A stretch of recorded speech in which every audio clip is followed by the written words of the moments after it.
Hello. आता आपण बघूया मी सावित्रीबाई ज्योतिबा फुले या मालिकेचा एपिसोड रिव्ह्यू. आजच्या भागात आपल्याला बघायला भेटते की शेणू सुतार मंदिरात दर्शनाला आला असतो. शास्त्रीबुवा त्याला पाहून त्याचं जरीकाठचं धोतर आणि त्याचे कपडे बघून शास्त्रीबुवा जरा जास्तच खवळतात आणि बोलतात की सुतार माजला वाटतं, एवढं जरीकाठचं धोतर वगैरे असं घालून आलेलं आहे दिसतोय. तेवढ्यात शास्त्रीबुवा मंदिरात प्रवेश करतात आणि शेणू सुतार त्यांचं लांबूनच दर्शन घेतो आणि जायला लागतो. वाटेत त्याला ज्योती आणि सावित्री भेटतात. सावी आणि ज्योती त्यांना नमस्कार करतात. तेव्हा ज्योती पुढे मंदिरात येतो. शास्त्रीबुवांना बोलतो, शास्त्रीबुवा म्या माळ्याच्या ज्योती. तेव्हा ज्योती बोलतो की फुलांचा हिशोब घ्यायला आलो होतो. तेव्हा शास्त्रीबुवा बोलतो, तू हिशोब घेणार? कृष्णाची कारकुरांनी पाठवून दे, त्यांना देतो. तेव्हा ज्योती बोलतो, त्यांना काय मला दिला काय, एकच. तेव्हा शास्त्रीबुवा बोलतात, गोपाळ याचा काय तो हिशोब करून टाक जा. तेव्हा ज्योती हिशोब घ्यायला आतमध्ये जातो. तेव्हा शास्त्रीबुवा त्यांच्याबरोबरच्या माणसाला बोलतात, पुन्हा सगळे हिशोब करायला पाहिजे.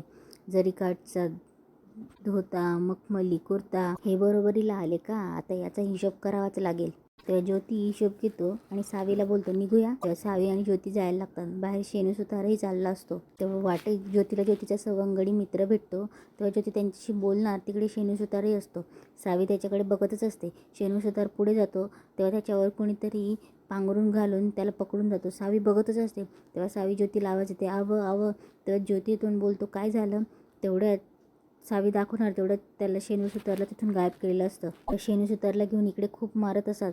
तेवढ्या तिथे शास्त्रीबुवा येतात आणि बोलतात, काय रे शेणू सुतार ना तू, मस्ती आली का तुला. तेव्हा शेणू सुतार बोलतो, माझं काय चुकलं जी. तेव्हा शास्त्रीबुवा बोलतो, काय चुकलं, जरीकाठाचं धोतर का नेसलात. तेव्हा शास्त्री बोलतो, नेसलात तर नेसलात, वर पुण्याच्या बाजारात फिरलास, देवळात आलात. तेव्हा शेणू सुतार बोलतो की नाही नाही माफ करा.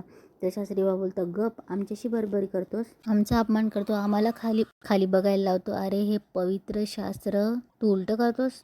खिसा खुळखुळला म्हणून रुबाब करायला लागलायस. आज तू जरीकाठीचं धोतर नेसलास, उद्या शिंपी साळी करवतीचे धोतर नेसतील, परवा त्या कोळ्याची बाई पैठणी नेसल. तू सुतार आहेस, तू बैलगाडीचे चाक फिरवतोस म्हणून हे काळाचं चाक उलट करायला निघालास का रे. तेव्हा शेणू सुतार बोलतो, मॅच चुकलो, जिथे 2 मारायचे तिथे 4 मारा, पण मला सोडा, मला माफ करा. तेव्हा शास्त्रीबुवा बोलतात, या पेशव्यांच्या पुण्यात दुतांगी जरीकाठचं धोतर नेसायची हिंमत कशी केली तू. तेव्हा शेणू सुतार बोलतो, मला नातू झाला म्हणून आनंद झाला. तेव्हा शास्त्रीबुवा बोलतात, आनंद कितीही झाला, उकांगळ्या कितीही फुटल्या, तरी पायरी सोडायची नसते, माहिती ना तुला, आणि तू सोडलीस, माजोरी झालायस. तेव्हा शास्त्रीबुवा हरिपतला आवाज देतात.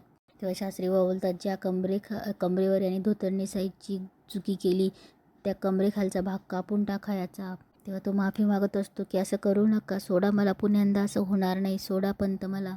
इकडे गोविंदराव बोलत असतात की शेणू सुतारचं दिलेला पेढा तोंडात विरघळायच्यातच ही वार्ता आली, जरी खाटाचं धोतर नेसलं म्हणून एवढी मोठी सजा. तेव्हा राजाराम बोलतो, काही नाही दादा, त्याचा आगाऊपणा नडलाय त्याला, दुसरं काय नाही. मी म्हणतो कशाला एवढा आगाऊपणा करायला जायचं, कशाला भूदेवाची बरोबरी करायला जायचं. गावात जोडे घालून हिंडला ते ठीक होतं, पण गावात जाऊन दुतांगी धोतर हे म्हणजे लय झालं हो. दादा शेणू सुताराला करायला पाहिजे होतं बरं का. तेवढं ज्योती आणि सावी तिथे. तेव्हा ज्योती बोलतो की आमच्या मागं महागणपतीच्या मंदिरात भेटला होता आणि गणपतीला पेढा बी ठेवला. तेव्हा गोविंदराव बोलतात की हा तिथंच नजरेला पडला असणार आहे, लय वंगाळ झाला. तेव्हा ज्योती पुढे येतो आणि बोलतो, दादा हे वंगाळ जर थांबवायचं असेल तर शिकलं पाहिजे. तेव्हा गोविंदराव उठतात आणि बोलतात, काय म्हणालास. हे बघ ज्योती, हे असं परत बोलू नकोस. तेव्हा राजाराम बोलतो, आणि ज्योती कोणी बी शिकू दे आणि किती बी शिकू दे, अरे हे देवाधिकाचं शास्त्र बदलणं एवढं सोपं नाही, कळलं का. अरे कापडाबरोबर बराबरी केली म्हणून शेणू सुताराला शिक्षा दिली, नशीब पायात जोडं घातलं म्हणून पाय तोडलं नाही. तेव्हा राजाराम बोलतो, हा आणि तोडतील बी, त्यांना तो अधिकारच आहे, त्यासाठीच आपण आपल्या पायरीनं राहायचं. हे बघ ज्योती, 2 दमड्या आपल्या जवळ आल्या म्हणून ताळतंत्र सोडायचं नाही. तेव्हा ज्योती बोलतो, पण अण्णा जे काही घडलंय ना ते मला मान्य नाही. तेव्हा राजाराम बोलतो, अरे पण कोण आहेस तू, तुला एवढं चिडायला काय झालंय, गप बस जरा. तेव्हा सावी बोलते, पण दादा इथं फौजदार नाही का. तेव्हा गोविंदराव बोलतात की सुनबाई, फौजदार कोतवाल याच्याशी काय संबंध आहे.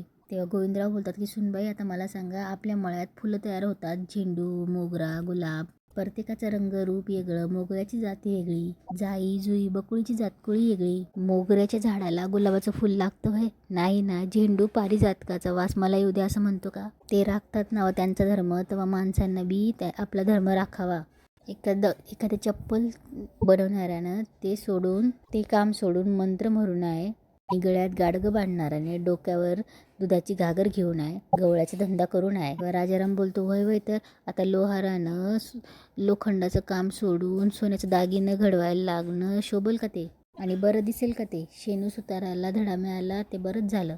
किती आखडत गेला तो इथनं. तेव्हा ज्योती काही बोलणार, तेव्हा गोविंदराव बोलतात का, अरे पाण्यात राहून माशाची वैर कशाला घ्यायचं? शास्त्राचं रक्षण करणं हे त्यांचंच काम आहे आणि ते करतील, आपण आपला उद्योग बघायचा. तेव्हा ज्योती बोलतो, पण दादा तुम्हासनी ह्यो अन्याय मान्य आहे? तेव्हा गोविंदराव बोलतात, कसला अन्याय र? अरे ग्रंथात लिहिलंय हे समज, कोण मान्य करणार आहे? तेव्हा ज्योती बोलतो, त्याचं उत्तर शिकल्याशिवाय समजणार नाही दादा. तेव्हा सावीला पुण्यात तिने जे जे आत्तापर्यंत अन्याय बघितले ते सगळं आठवतात. तेव्हा गोविंदराव बोलतात, ज्योती लेकरा, अरे मळ्यात जाणार आहेस हे ठरवलंयस ना तू? मग आता हे परत कुठून शिक्षणाचं काढलंयस? बघ ज्योती, असं खाजून परत खपली काढू नकोस, मी हात जोडतो.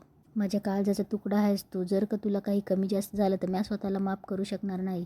म्हणून सांगतोय, हे शिक्षणाचं खूळ डोक्यातनं काढून टाक. अरे भूदेवाशी आपण बरोबरी करू शकत नाही, त्यांच्या पुढे नमावंच लागतंय. समधी नमत्यात. तेव्हा ज्योती बोलतो, गोरासाहेब सोडून. ते त्यांच्या पुढे नमत्यात का? नाही, कारण गोरासाहेब शिकलाय म्हणून. तेव्हा गोविंदराव बोलतात, आता काय सांगू देवा तुला? ज्योती, अरे या फंद्यात पडू नगस.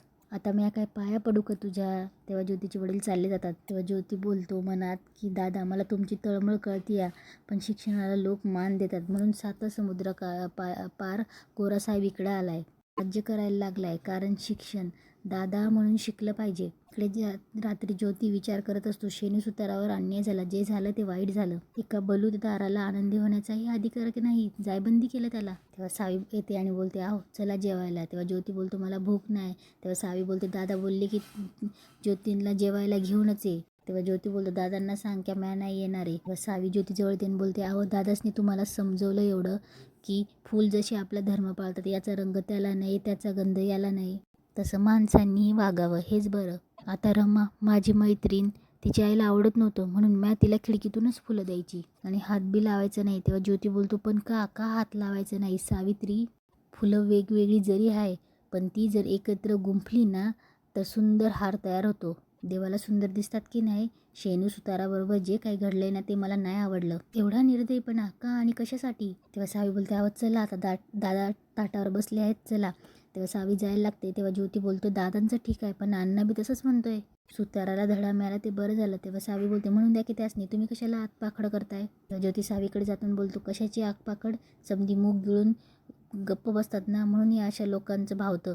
आणि तूच विचारत होतीस ना पुस्तकात एवढं ज्ञान असतं का? आणि वय पुस्तकात लई ज्ञान असतं, त्यामुळं काय बरं आणि काय वाईट हे आपल्याला कळतं. तेव्हा ज्योती पुस्तकातनं लेखणी काढतो आणि बोलतो, ही लेखणी पाहिलीस का? हिच्यात तलवारीपेक्षा जास्त धार आहे. ही लेखणी, हे पुस्तक, हे लय ताकदवान आहेत. तेव्हा सावी बोलते, खरंच हो, मला पटलं तुमचं. तेव्हा ज्योती बोलतो, पटलं ना? आता तरी कळतंय का मी शाळेत जायला का म्हणतो ते? तेव्हा सावी बोलते, होय, मी आता पुन्हा दादांशी बोलून बघते. मागं मी तुम्हाला शब्द दिला होता, पर ते मला पुरा करता आला नाही, पर आता मी करीन. इकडे सकाळी चिमणा उन्हात धान्य वाळवत घालत असते, तेवढ्यात गोविंदराव येतात. तेव्हा चिमणा बोलते, का व कुठं गेला होतात सकाळी सकाळी? तेव्हा गोविंदराव बोलतात की, कुठं जाणार, सगळं समजा पेठा सुनसुनाट. असं समजलंय तू शेणू सुतार रातोरात घर सोडून निघून गेला, त्याच्या घराला टाळा आहे देवा. तेव्हा चिमणाबाई, आता अगं भैया, आता असं भरलेलं घर कसं सोडून गेला? तेव्हा गोविंदराव बोलतात की, जाणार नाही तर काय करणार, उद्या पायात जोडं घातले म्हणून कोणीतरी पाय कापतील म्हणून गेला. तेव्हा चिमणाबाई बोलते, जाऊ द्या, आता आपण तरी काय करणार, पण तुम्ही उगाच त्रास नका करून घेऊया. तेव्हा गोविंदराव बोलतात की, त्रास होणार ग. आता हा ज्योती काल काय म्हणाला, मळ्यात जातो की नाही म्हणाला ना, आणि आज म्हणतोय शिकलं पाहिजे. सांग म्या काय करू? या सगुणामुळे तो लाडवलाय. तेव्हा चिमणामध्ये आवं. तेव्हा गोविंदराव बोलतात की, गप्प बसा, तीच जबाबदारी याच्या हट्टाला. तेवढ्यात सगुणा बाहेर येते. तेव्हा गोविंदराव सगुणाकडे बघतात आणि शांत होतात आणि बोलतात की, सगुणा हे बघ तू. तेव्हा सगुणा बोलते, नाही बरोबर आहे दादा, मीच लाडवून ठेवलंय ज्योतीला, पण तो लाड करण्यासारखा आहेच मुळी. तेव्हा गोविंदराव बोलतात, ऐकलं का चिमणा, ऐकलं? असं पोरग पाठीशी घातल्यावर कसं लाडवणार नाही? तेव्हा सगुणा बोलते, दादा तू चिडू नको बाबा, नाही तर मारशील बिरशील पुन्हा ज्योतीला. तेव्हा गोविंदराव बोलतात, हाय का आता? हे बघ सगुणा. तेव्हा सगुणा बोलते, दादा तुला एक सांगू का, तू किती पण त्याला दाबून ठेवलंस ना तरी तो उफाळून वर येणार आहे बघ. अरे 4 चौघांसारखा पोरगा आहे का तो? तुला आठवतं का तो लहानपणी जॉन साहेबांकडे काय यायचा? आठवतं का? त्यांच्याकडची पुस्तकं, लेखण्या, भित्तीचित्र त्याला भारी आवडायची, त्यात रमून जायचं तो. त्याला ना शिक्षण भारी आवडतं बघ दादा. आणि त्याला शिकवणं हा एकमेव उपाय आहे बघ. हां, तेव्हा गोविंदराव बोलतात, कशाला धड्या अंगाला पिसा लावून घ्यायच्या, नाकासमोर चालायचं. तेव्हा सगुणा बोलते, दादा तू जातीवंत माळी आहे ना, जाईला जुईला मोगऱ्याला किती पाणी घालतात, त्याला कसं वाढवतात हे तुला ठाऊक आहे सगळं. पण पिंपळाचं झाड, वडाचं झाड, रोप पण त्याला काय करशील दादा? अरे बुरजाची भिंत फोडून वर येतं ते. कुठला माळी सांगू शकेल का याला किती पाणी लागतं आणि कसं हे फोपावून वर येतंय? कोण नाही सांगणार. म्हणून माळी पाणी घालायचं बंद करतो होय. अरे हे वड्या पिंपळाची झाडं माळ्याने पाणी घातलं म्हणून उगवत नाही. कसं आहे दादा, जिथे जे उगवायचं असतं की नाही तिथे ते उगवतंच. मी जॉन साहेबांकडे जाऊन येते, आपण रात्री बोलूया. सगुणा चालली जाते आणि इथेच आजचा एपिसोड संपतो.